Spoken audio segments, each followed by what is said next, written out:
পূজা কমিটির তরফ থেকে আন্তরিক অভিনন্দন জানাচ্ছি।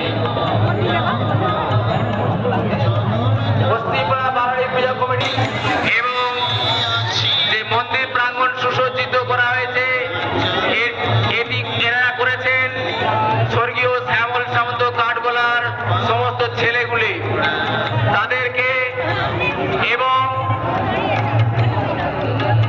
শীতলা মা এবং মনসা মা ও কালী মায়ের যে সমস্ত বস্ত্র কাপড় চোপড় লেগেছে সেগুলো দিয়েছেন তাপস কুমার সামন্ত, পিতা দুলাল সামন্ত।